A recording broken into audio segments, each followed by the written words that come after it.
আচ্ছা, আপনাকে একটা প্রশ্ন করি। যদি আজ রাতে আপনি ঘুমাতে যান আর কাল সকালে উঠে দেখেন আপনার সব শেষ, না টাকা আছে, না সম্মান আছে, না পরিচয় আছে।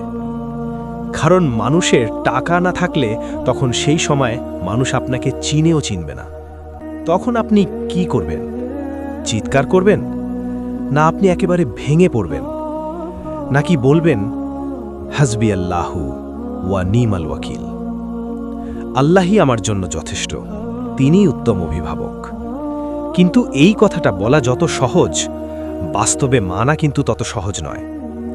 আজকের গল্প একজন মানুষের, যে আল্লাহ তাআলার মুমিন বান্দা, যে শুধু এই কথাটার ওপর ভরসা করে সব হারিয়েও সব ফিরে পেয়েছিল। আর শুধু সম্পদ না, সে পেয়েছিল এমন কিছু যা অনেক ধনীদের কাছেও নেই, একটা অটল বিশ্বাস। আপনি শেষ পর্যন্ত দেখুন, হয়তো এই গল্পটাই আপনার জীবন বদলে দেবে। আর দেখেন, আপনি কি আল্লাহ তাআলার সেই প্রিয় বান্দা কিনা। তার নাম ছিল ইউসুফ ইবনে কামাল, শহরের সবচেয়ে একজন সফল ব্যবসায়ীদের একজন। তার নাম মানেই ছিল সকলের বিশ্বাস, তার কথা মানেই ছিল সম্মান। সে সব সময় বড় বড় জাহাজে করে সে দূর দেশে ব্যবসা করত। তার ঘরে ছিল সুখ আর সুখ, তার জীবনে ছিল প্রশান্তি। কিন্তু আল্লাহ তাআলা যখন কাউকে ভালোবাসেন, তখন তাকে পরীক্ষা করেন। এক রাতে হঠাৎ সমুদ্র ভয়ঙ্কর হয়ে উঠল। ঝড়, চারদিকে অন্ধকার আর সমুদ্রের উত্তাল ঢেউ। ইউসুফ ইবনে কামালের সবচেয়ে বড় জাহাজ, যেটাতে ছিল তার জীবনের সব সঞ্চয়, সেটা সেই সমুদ্রের ঝড়ে কোথায় যেন হারিয়ে গেল। কেউ জানে না জাহাজ ডুবেছে না কোথায় হারিয়ে গেছে। সকালে খবরটা শহরে পৌঁছালো, ইউসুফ ইবনে কামালের সব কিছু শেষ, তার আর কিচ্ছু অবশিষ্ট নেই।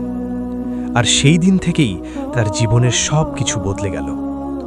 যারা একসময় তাকে হুজুর বলে ডাকত, তারা আজ ফিস ফিস করে বলছে, ও তো শেষ, ওর সাথে চলা তো দূরের কথা, কথাও বলা যাবে না, কে জানে সে আবার কখন কি চেয়ে বসে।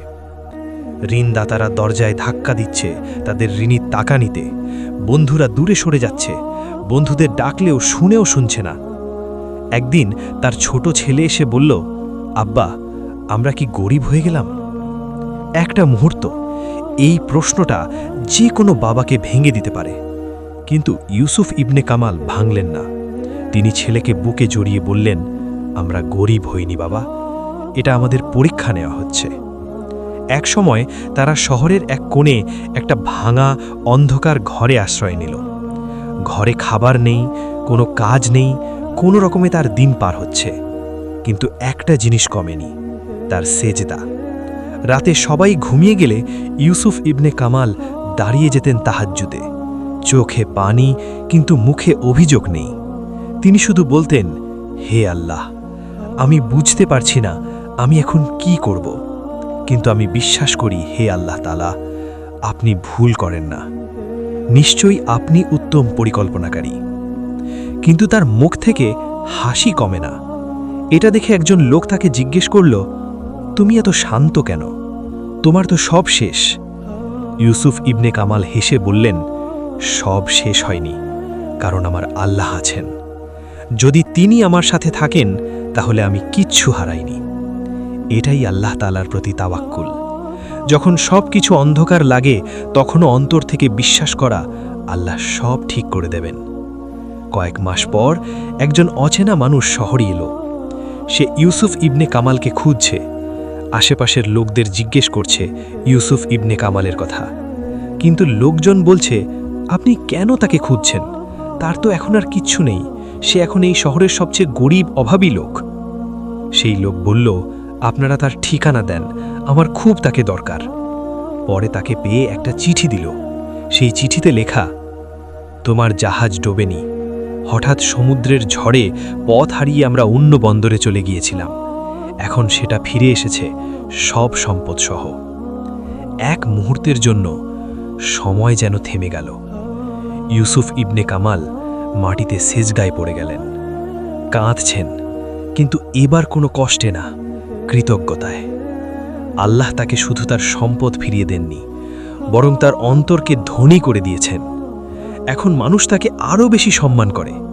কিন্তু ইউসুফ ইবনে কামাল জানেন, আসল জিনিস টাকা না, আসল জিনিস হল আল্লাহর উপর ভরসা।